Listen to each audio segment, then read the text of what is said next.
anh dành cho anh giờ biết làm sao lắm sai sai nhiều lần sai anh chẳng biết bởi vì bao yêu chúng ta anh không sai em ta thì em buồn chẳng anh mặc dù em thấy anh đã trở về rất lâu đời vì những nhớ mãi một người đã quá xa rồi em đang trong lòng em mãi chưa đến lời anh muốn sao em và hy vọng chẳng anh mặc dù con tim anh đã trở về rất lâu đời vì phải có quên một người đã quá yêu rồi nhưng nhớ tới anh không quyền phản đối kỷ niệm buồn nhau mặc dù anh nhớ anh không thể nào quên được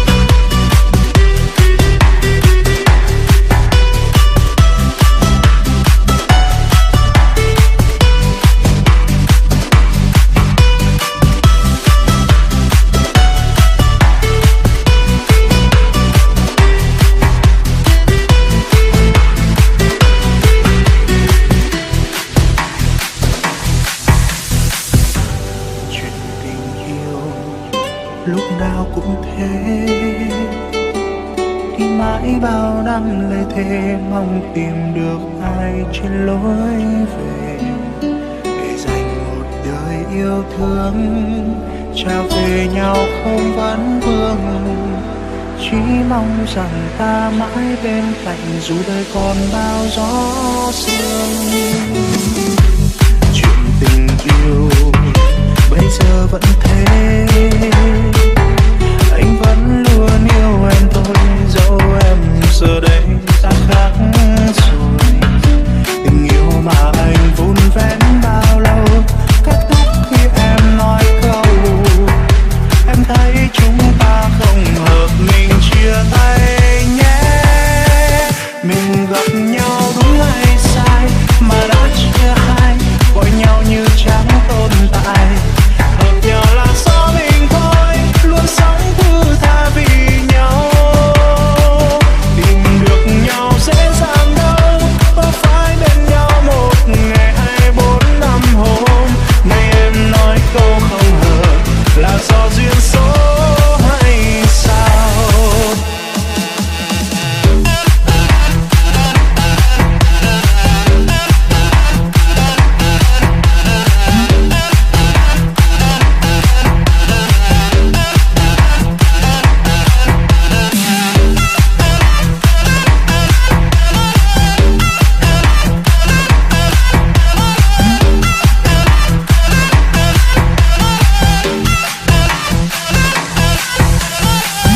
vậy em có chắc bao năm mọi thứ yêu thương em trao riêng mỗi anh không mình gặp nhau sai thời gian và sai người phải không em nhìn người mà anh từng thương cứ thế đi xa từng bước trên phố quen thuộc một người đứng trong một người khuất xa dần.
trên tim mình nhiều đơn cô.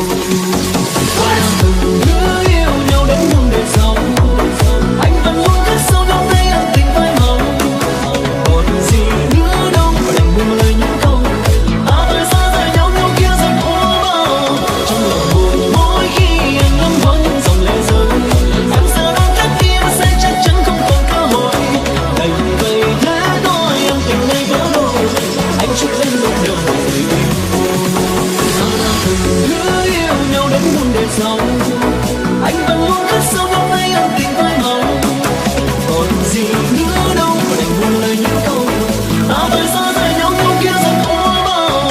Trong lòng buồn mỗi khi anh ngắm vào những dòng lệ rơi, em giờ đang cách kia sẽ chắc chắn không còn cơ hội. Đành vậy thế thôi em tình này vỡ đôi, anh chúc em lúc đời người yêu.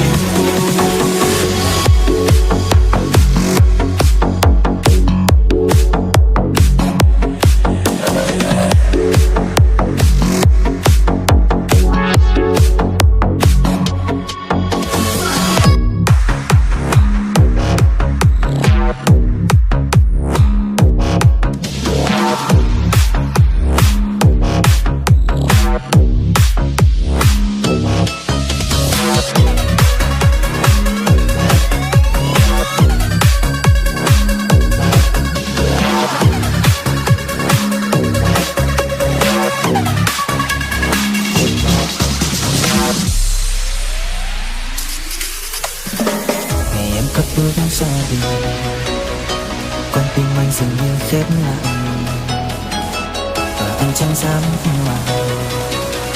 Vì anh mang bao vết đau chưa tàn phai.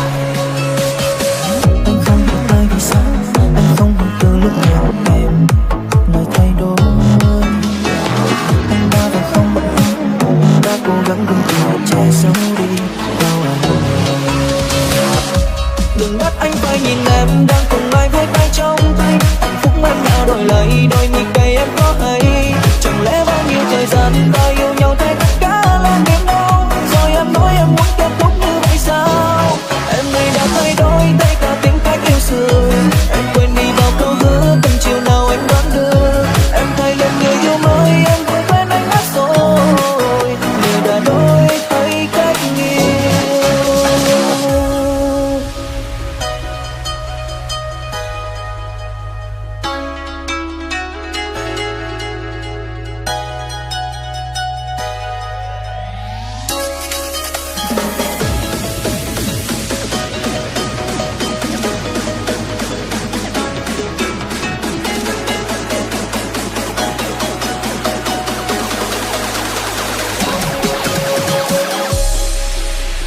Put your fucking hands up!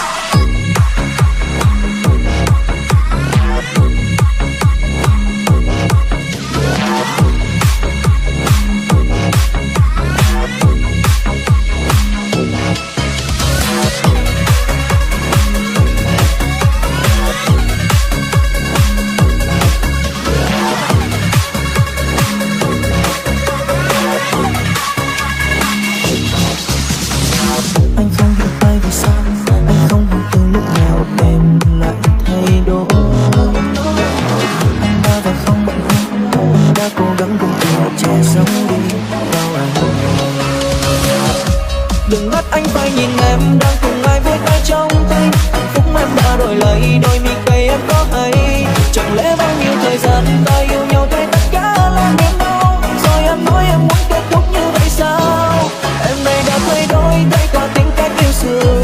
Em quên đi bao câu hứa từng chiều nào em đoán được. Em thay lên người yêu mới em vẫn quên anh mất rồi. Người đã đổi thay cách yêu. Đừng bắt anh phải nhìn em đang cùng ai với tay trong tay. Hạnh phúc em đã đổi lấy đôi mi cay em có thấy. Chẳng lẽ bao nhiêu thời gian ta yêu nhau thay tất cả là niềm đau. Rồi em nói em muốn kết thúc như vậy sao? Em này đã thay đổi thay cả tính cách yêu xưa. Em quên đi bao câu hứa từng chiều nào anh đoán được. Em thay lên người yêu mới em vẫn quên anh mất rồi. Người đã đổi thay cách yêu. Em đi nhau hai lần trước sau bằng nhau, chẳng sợ bị vướng khi đi mua trộm quần áo. Mỗi khi em đi ra đường không lo bao nhiêu thật rực rỡ mình.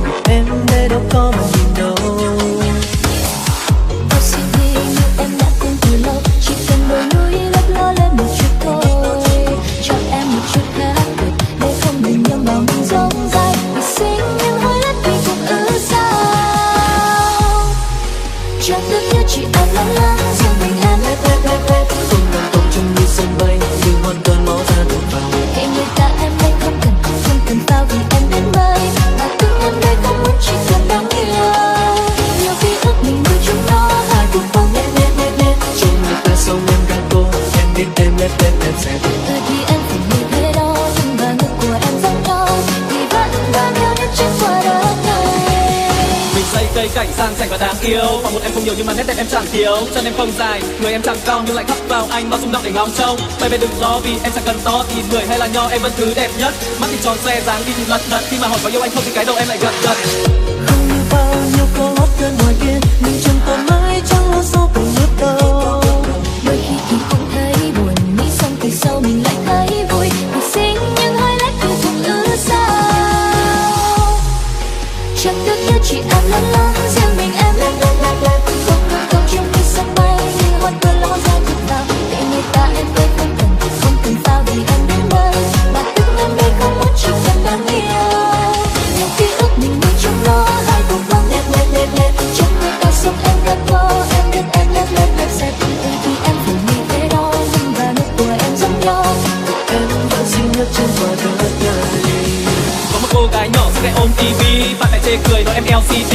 Em thấy tủi thân bởi vì em phẳng lì. Ước mơ của em là mau lần giống các chị, nhưng không có gì cho nên em ghen tị. Và không có loa thì nó không có ra gì. Nhưng mà em ơi em cứ yên tâm đi, em chẳng thấy thuộc em một ai dù cho đôi khi là ước mình nuôi trong nó, hai cùng vang lên lên lên lên. Trong người ta sống em gật gù, em biết em lên lên lên sẽ từ từ thì em phải nghĩ thế đó. Nhưng và nước của em giống nhau, thì em vẫn xinh nhất trên quả đất này. Take your fucking ass now.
thật vui trong vòng tay ấm áp bên người nồng nàn.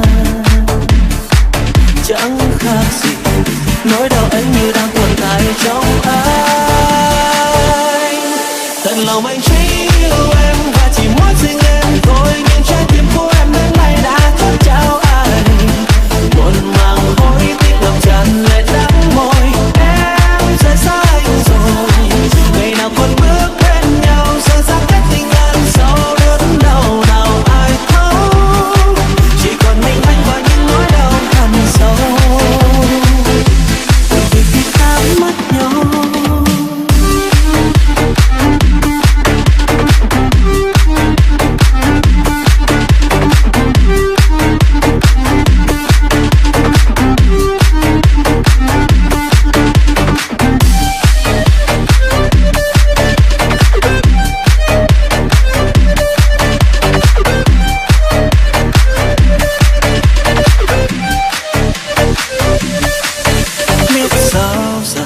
nên yêu em nhiều hơn hay anh oán hờn.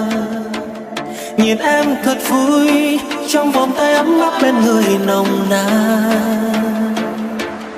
Chẳng khác gì nỗi đau anh như đang tồn tại trong anh.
sâu đen. Có những lưu luyến người còn nhớ hay quên, có dấu chân đó còn đọng chút nhớ tình. Rồi cũng cơn gió làm dịu nỗi cô đơn, rồi cũng cơn gió lắm lúc chưa đong người. Cũng ngày thu đó anh mất cũ thân quen, để giờ về lấy kỷ niệm thấy xa.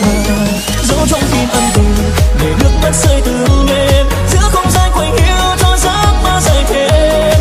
Ngỡ quên em lâu rồi, ngày trái tim anh mồ côi. Ở nơi đây mùa thu sao trái tim lạnh giá, dấu chân xưa ghi lại về tháng năm ta kề bên.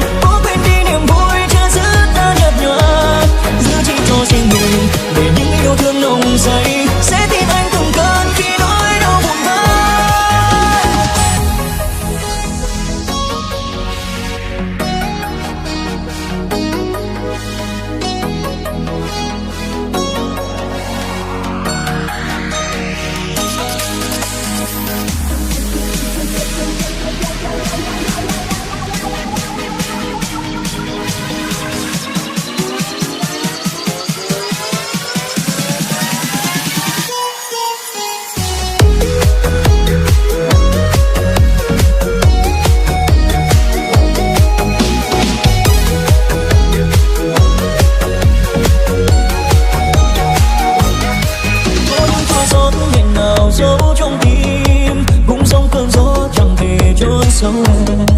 Có những lưu luyến người còn nhớ hay quên, có dấu chân đó còn đọng chút hương tình. Rồi cũng cơn gió làm dịu nỗi cô đơn, rồi cũng cơn gió lắm lúc chưa đông người. Cũng ngày thu đó anh mất cũ thân quen, để giờ về lấy kỷ niệm thấy xa. Dấu trong tim ân tình để nước mắt rơi từng đêm, giữa không gian quanh hiu cho giấc mơ dài thêm. Ngỡ quên em đâu rồi, ngày trái tim anh mồ côi. Ở nơi đây mùa thu sao trái tim lạnh giá. Dấu chân xưa khi nào về tháng năm ta kề bên, có quên đi niềm vui chưa dứt đã nhạt nhòa. Giữ chỉ cho riêng mình để những yêu thương nồng say, sẽ tìm anh từng cơn khi nỗi đau buồn vã. Dấu chân tim ân tình để nước mắt rơi từng đêm, giữa không gian quanh hiu cho giấc mơ dài thêm. Ngỡ quên em đâu rồi, ngày trái tim anh mồ côi. Ở nơi đây mùa thu sao trái tim lạnh giá. Dấu chân xưa khi nào về tháng năm ta kề bên, có quên đi niềm vui chưa dứt đã nhạt nhòa. Giữ chỉ cho riêng mình để những yêu thương nồng say, sẽ tìm anh từng cơn khi nỗi đau buồn vã.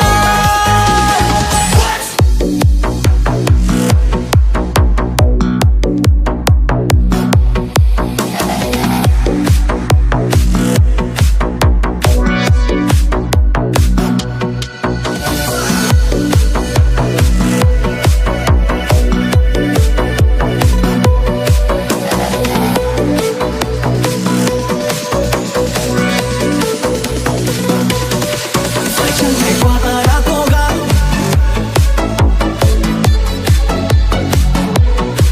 phải chăng ngày qua đôi ta đã sớm.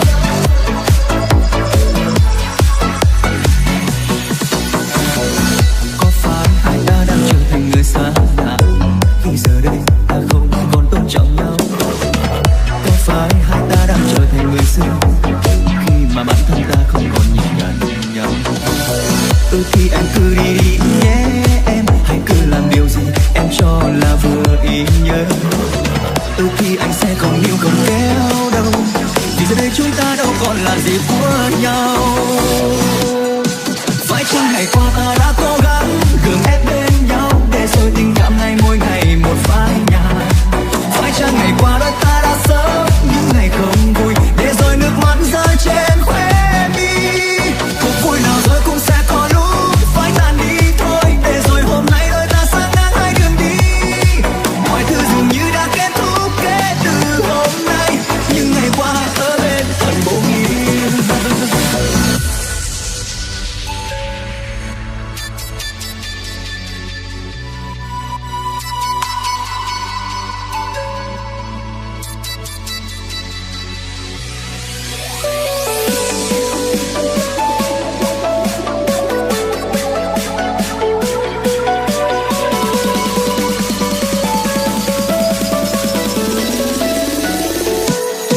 Phải chăng ngày qua,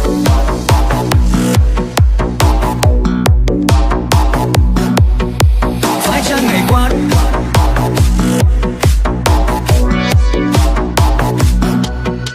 phải chăng ngày qua,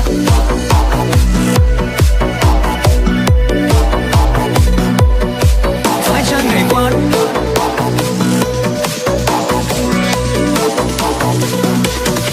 phải chăng ngày qua ta đã cố gắng, phải chăng ngày qua đôi ta đã sớm.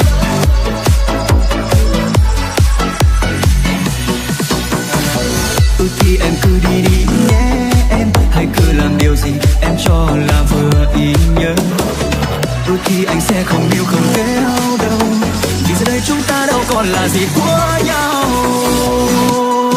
Phải chăng ngày qua ta đã cố gắng gượng ép bên nhau, để rồi tình cảm này mỗi ngày một phai nhạt. Phải chăng ngày qua đôi ta đã sớm những ngày không vui, để rồi nước mắt rơi trên khóe mi. Cuộc vui nào rồi cũng sẽ có lúc phải tan đi thôi, để rồi hôm nay đôi ta sang ngang hai đường đi. Mọi thứ dường như đã kết thúc kể từ hôm nay, những ngày qua ở bên thật vô nghĩa. Phải chăng ngày qua ta đã cố gắng gượng ép bên nhau, để rồi tình cảm này mỗi ngày một phai nhạt. Phải chăng ngày qua đôi ta đã sớm những ngày không vui, để rồi nước mắt rơi trên khóe mi.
tự hỏi em đã có ai chưa, để anh một lần nữa bước vào cuộc đời em. Anh hứa sẽ yêu em bằng cả con tim này, chỉ cần em gật đầu đồng ý.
Anh thường hay tự hỏi em đã có ai chưa, để anh một lần nữa bước vào cuộc đời em. Anh hứa sẽ yêu em bằng cả con tim này, chỉ cần em gật đầu đồng ý, chỉ cần em gật đầu đồng ý.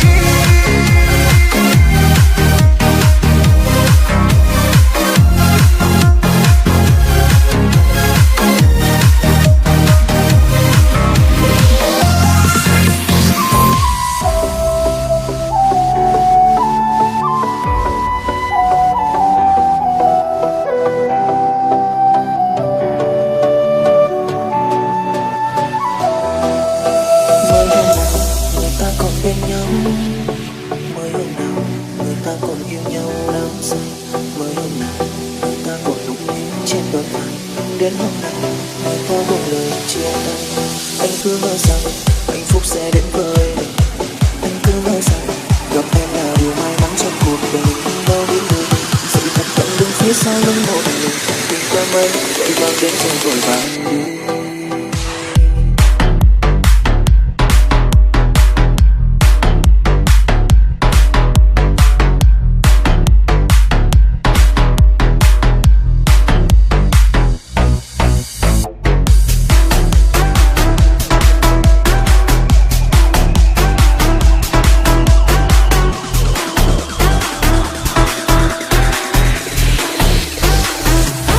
Thật sự anh đâu biết trong tâm em đang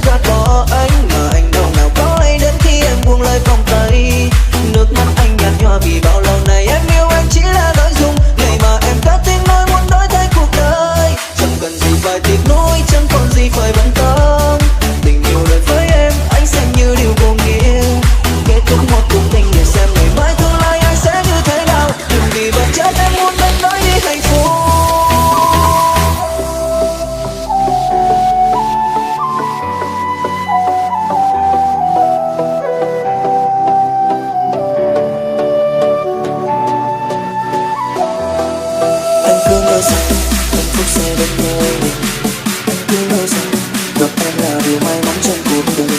Đâu biết được sự thật vẫn đứng phía sau một đời. Đừng thêm mấy vội vàng đêm chân vội vàng đi. Sự thật rằng anh đâu biết thâm tâm em đang gạt bỏ anh, mà anh đau nào có hay đến khi em buông lời vòng tay. Nước mắt anh nhạt nhòa vì bao lâu nay em yêu anh chỉ là nói dung, ngày mà em cất tiếng nói muốn đổi thay cuộc đời. Chẳng cần gì phải tiếc nuối, chẳng còn gì phải bận tâm. Tình yêu đời với em anh xem như điều vô nghĩa. Kết thúc một cuộc tình để xem ngày mai tương lai ai sẽ như thế nào. Đừng vì vật chất em muốn anh nói đi hạnh phúc.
Ta có sao anh vẫn cứ chờ đợi em. Ta chia tay đã bao lần, tại sao anh cứ như vậy? Anh biết không đôi lúc anh muốn quên hết tất cả, nhưng anh không thể kìm nén những yêu thương vùng lên. Năm tháng trôi qua cuộc sống của anh có nhiều đổi thay, nhưng con tim của anh vẫn chưa anh đến lúc này. Mới hôm qua anh vẫn nhìn thấy em mỉm cười như thế, nhưng hôm nay em đã khóc vì ai? Anh phải nhận lấy nỗi đau từ một người đến sau. Người ấy đã thay thế anh để yêu em trong lúc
phải nhận lấy nỗi đau từ một người đến sau. Người ấy đã thay thế anh để yêu anh trong lúc này mà thôi. Từ khi ta chia tay đến bây giờ anh mới biết rằng em không nhớ anh, em cũng chẳng cần ai. Từng dòng cảm xúc của em viết trong thời gian qua, em viết cho ai mà anh cứ nhớ lại cho anh. Anh ơi anh đã làm thật rồi, ai ta kết thúc lâu rồi và em không còn yêu ai. Ai nhận lấy nỗi yêu đau từ một người đằng sau, người ấy đã thay thế anh để yêu em ngay lúc này. Từ khi ta chia tay bây giờ anh mới biết rằng em chưa nhớ nhung gì cả. Từng dòng cảm xúc của em viết trong thời gian qua, em viết cho ai mà anh cho nhớ lại cho anh. Em đã làm thật rồi, em đã kết thúc lâu rồi và em không còn yêu ai. Và em không còn yêu ai.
Mặc dù anh vẫn mong, vẫn luôn hy vọng mình sẽ về đây và cùng cánh đi. Đến lúc em thay đổi, quên đi ngọt ngào mà mình từng trao. Em ơi vì sao nhắm mắt anh thay đổi, anh bay bay chưa về cùng em nên anh mất em.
ngoài trời mưa đổ bao nhiêu hạt mưa, lòng anh không thay để bớt đau lòng. Em ơi nước mắt không nhiều, không giống như mưa ngoài kia.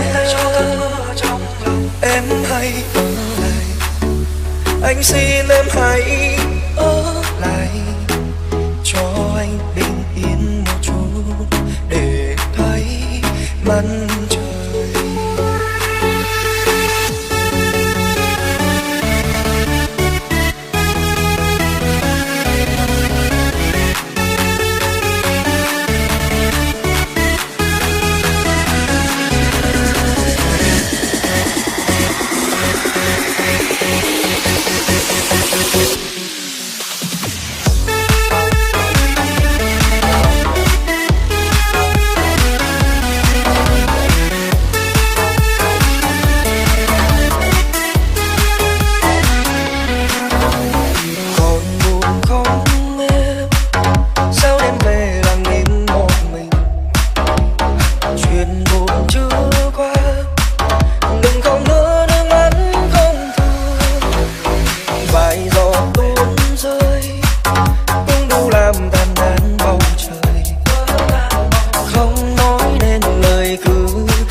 nỗi nhớ anh kín nén, vội vờ như anh không tiếc, anh đây cũng chẳng thương. Khi đêm nhẹ buông xuống là lúc anh khoác trên vai, ngàn nỗi nhớ sẽ thành cái tên. Giá như em cũng yêu anh, vừa đằng một chữ thương. Anh xin em đừng đón đêm yêu đương sao biết được. Anh yêu em nhiều lắm đấy, nhiều hơn cả chữ thương.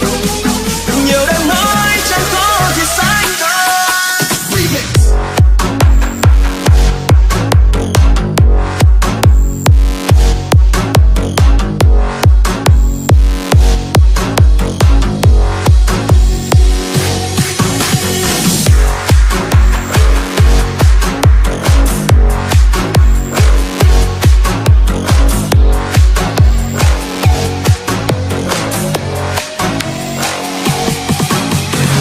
Tay anh kết thúc được không?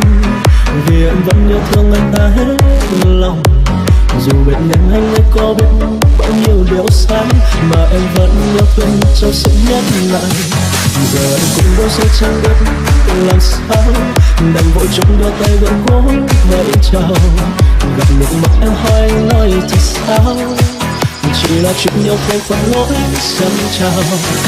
Còn không những nỗi nhớ anh kín nén, vội vờ như anh không tiếc, anh đây cũng chẳng thương. Khi đêm nhẹ buông xuống là lúc anh khoác trên vai, ngàn nỗi nhớ sẽ thành cái tên. Giá như em cũng yêu anh, vừa đằng một chữ thương. Anh xin em đừng đón đêm yêu đương sao biết được. Anh yêu em nhiều lắm đấy, nhiều hơn cả chữ thương.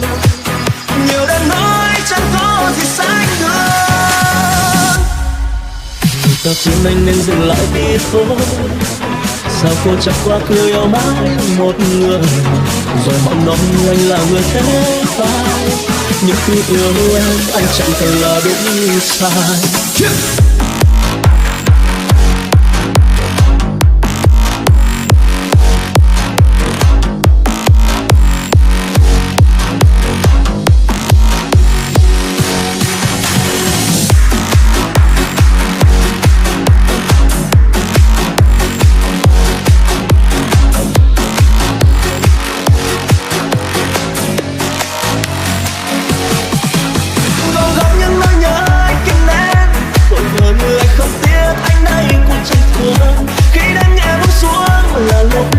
Trên vai ngàn nỗi nhớ sẽ thành cái tên. Giá như em cũng yêu anh, vừa đằng một chữ thương. Anh xin em đừng đón đêm yêu đương sao biết được. Anh yêu em nhiều lắm đấy, nhiều hơn cả chữ thương.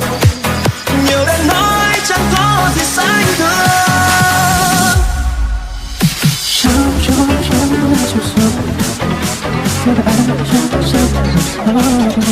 Khi đêm buông xuống lại khoác trên vai, nỗi đau chẳng ai mãi mãi. Giá như em cũng yêu anh, anh xin em đừng đón đêm yêu đương sao biết được. Anh yêu em nhiều lắm đấy, nhiều hơn cả chữ thương.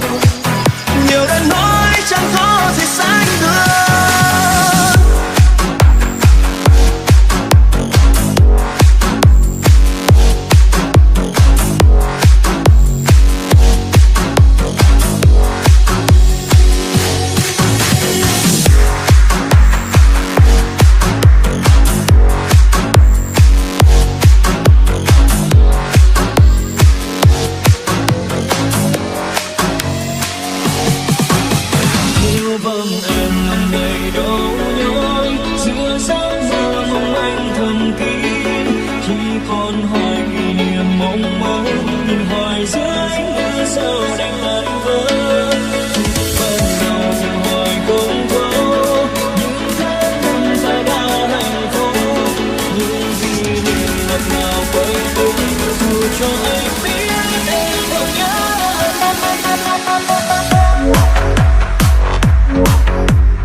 ngày ngày nhớ em. Những yêu thương anh cho nên em tàn lâu, mà anh vẫn ngỡ ngày mình có nhau. Những đam mê anh cho nên em từ lâu, giờ người ở đâu? Yêu vắng em lòng này đau nhói, giữa giấc mơ mong manh thầm kín. Chỉ còn hỏi kỷ niệm mong mơ, tình hoài dưới mưa sao đành tan vỡ. Phút ban đầu tình hoài không thấu, những tháng năm ta đã hạnh phúc. Những kỷ niệm ngọt ngào quay lưng, dù cho anh biết em còn nhớ.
Cho nên em từ lâu, giờ người ở đâu?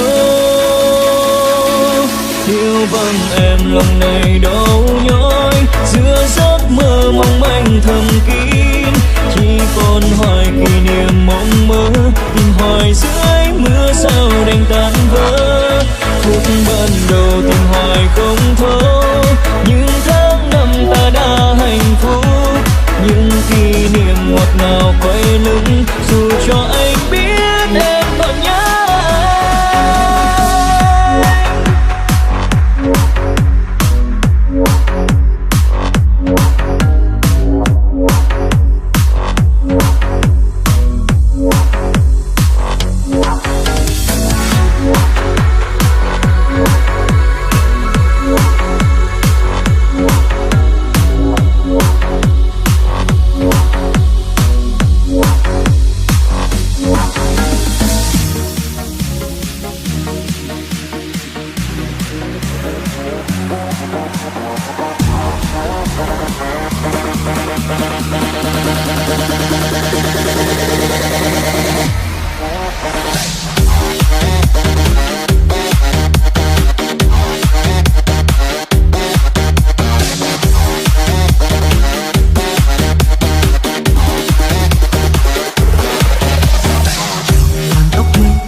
đây đêm nào cho anh thao thức, và chỉ mong trong cơn say anh có thể thốt những lời tiếng yêu thương lần đầu khó nói làm sao, nghẹn ngào lời chào anh ngỡ từ lần gặp gỡ giờ lắm say khi em đang anh đâu xót xa gì đã bao lần tình vội đến cũng vội đi, chờ lại lời chào gõ ngõ cùng nhiều lời gió đã có sẽ có những vui, và chỉ mong trong cơn say anh có thể thốt những lời yêu thương lần đầu khó nói làm sao, nghẹn ngào lời chào bỡ ngỡ từ lần gặp gỡ giờ lắm say khi em đang đâu xót xa vội vàng đã bao lần tình vội đến cũng vội đi, chờ lại lời chào gõ ngõ cùng nhiều lời gió đâu có sẽ có những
dù cho anh đã có nhiều giữ em ở lại, thế nhưng em vẫn đi vẫn đến giờ kỷ niệm.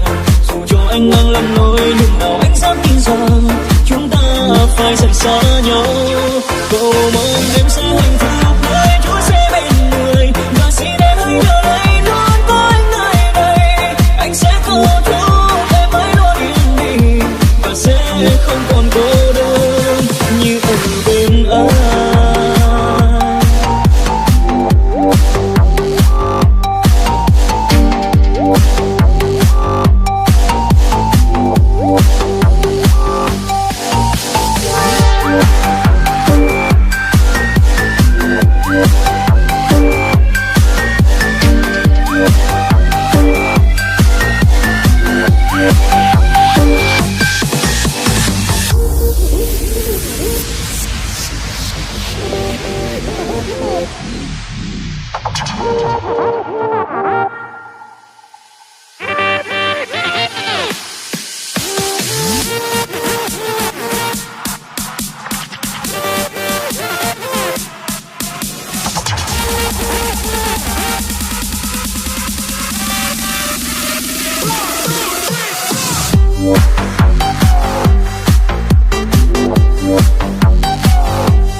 Nếu ai hỏi anh tiếc nuối điều gì, anh sẽ nói mất em người đó. Anh về phố thật nhiều em ơi, nhưng nước mắt có mang em về. Dù cho anh đã có nhiều giữ em ở lại, thế nhưng em vẫn đi vẫn đến giờ kỷ niệm. Dù cho anh mang lần lối nhưng nào anh dám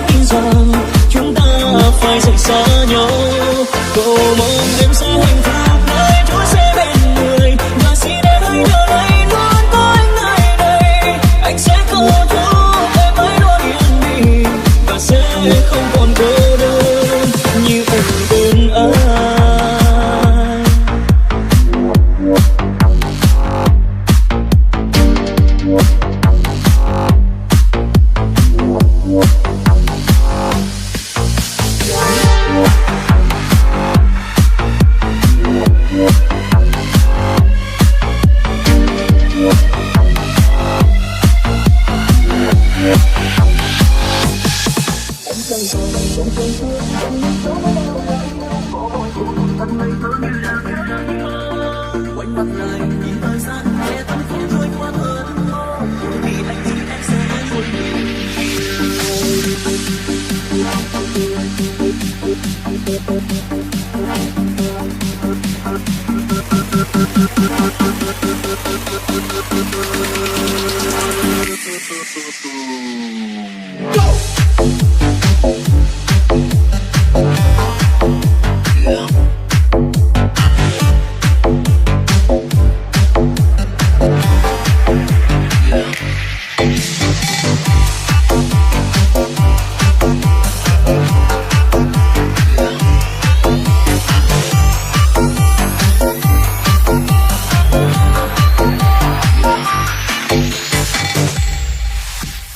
bao yêu thương trở về cạnh em sau bao tháng năm làm cho tim anh đau đau người ơi khi xưa em vội vàng cất bước ra đi theo ai để lại sau lưng vết thương mà trong lòng anh em đâu hay từng ngày vì anh đừng nhớ em chết ai khi đã đỡ quên tôi nay thay ta gần lại anh thấy em hạnh phúc bên ai chợt vào đau thương của anh nay đã vội xa nếu mai này gặp lại nhau thì hãy có vui lên người ơi chuyện đôi ta ngày xưa kia đã qua lâu rồi dẫu biết rằng hai chúng ta vẫn luôn nhớ đến những ngày xưa ngày anh hãy đón đưa em về anh trao vàng dòng sông xưa vẫn nhìn sâu với bao lời yêu có bồi tình tận ngày thơ như là giấc mơ quay mặt lại nhìn thời gian nghe tâm không trôi qua cơn mơ thôi thì anh chúc em sẽ luôn bình yên.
Ngày xưa kia đã qua lâu rồi dẫu biết rằng hai chúng ta vẫn luôn nhớ đến những ngày xưa ngày anh hãy đón đưa em về anh trăng vàng dòng sông xưa vẫn nhìn sâu với bao lời yêu có bồi cùng tận ngày thơ như là giấc mơ quay mặt lại nhìn thời gian nghe tâm không trôi qua cơn mơ thôi thì anh chúc em sẽ luôn bình yên nếu mai này gặp lại nhau thì hãy có vui lên người ơi chuyện đôi ta ngày xưa kia đã qua lâu rồi dẫu biết rằng hai chúng ta vẫn luôn nhớ đến những ngày xưa ngày anh hãy đón đưa em về anh trăng vàng dòng sông xưa vẫn nhìn sâu với bao lời yêu có bồi cùng tận ngày thơ như là giấc mơ quay mặt lại nhìn thời gian nghe tâm không trôi qua cơn mơ thôi thì anh chúc em sẽ luôn bình yên.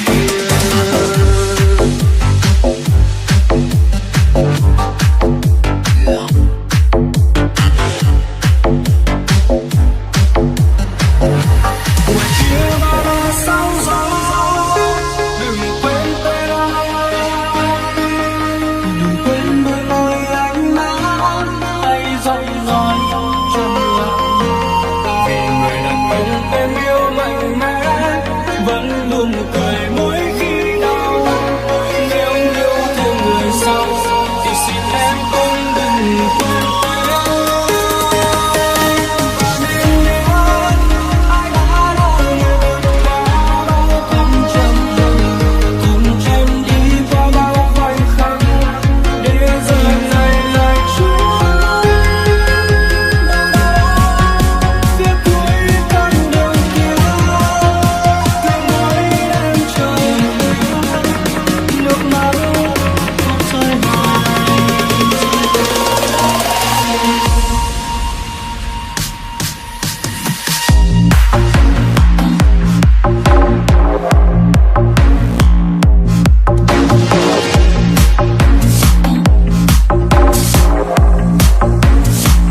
từng làm cho anh đau.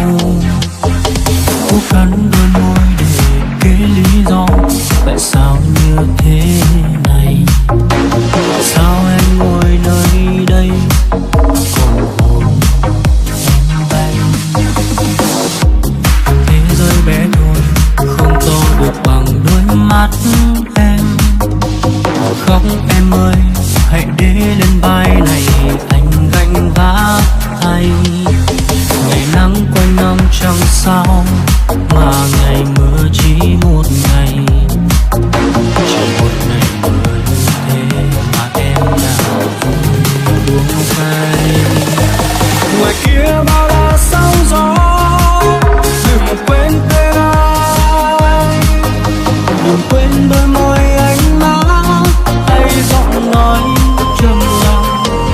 vì người đàn ông em yêu mạnh mẽ vẫn luôn cười mỗi khi đau. Nếu yêu thêm người sau thì xin em cũng đừng quên tên anh. Và nên nhớ ai đã là người vượt qua bao thăng trầm, cùng em đi qua bao khoảnh khắc để giờ này lại chia tay. Đâu đó phía cuối con đường kia, cứ mỗi đêm trời khuya nước mắt tuôn rơi hoài.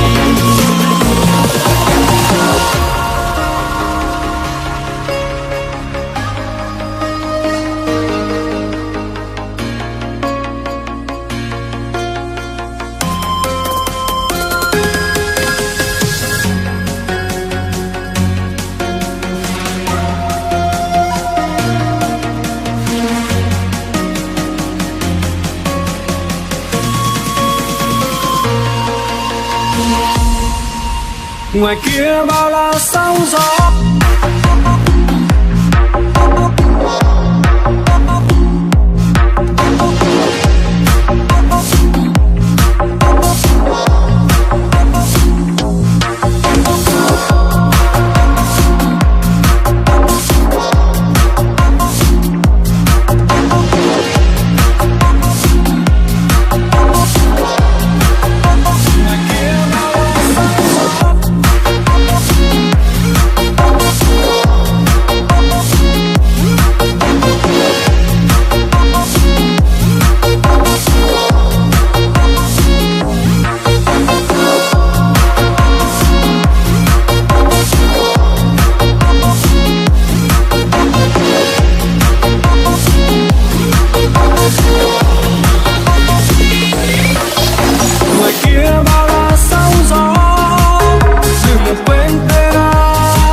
sẽ quên anh thôi nhưng chưa từng yêu.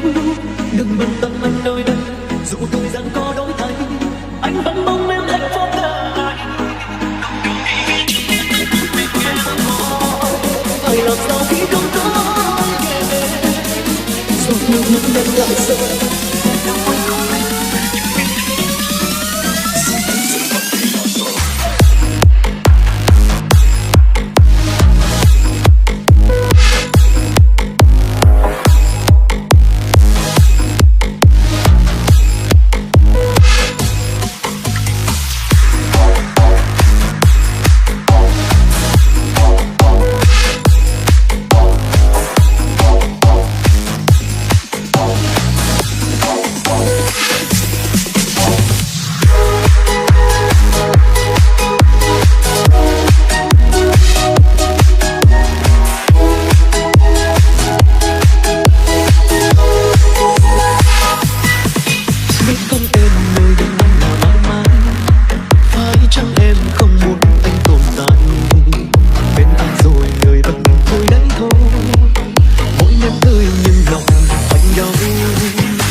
sẽ xóa đi những ký ức ngày mình bên nhau, và em sẽ quên anh thôi nhưng chưa từng yêu. Đừng bận tâm anh nơi đây, dù thời gian có đổi thay, anh vẫn mong em hạnh phúc từng ngày. Đoạn đường đi phía trước nhé bước một mình em thôi, phải làm sao khi không có anh kề bên. Giọt nước mắt em lại rơi, nhưng em đâu anh không thể, nhưng biết đấy đôi ta đã xa rồi.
Thời gian sẽ xóa đi những ký ức ngày mình bên nhau, và em sẽ quên anh thôi nhưng chưa từng yêu.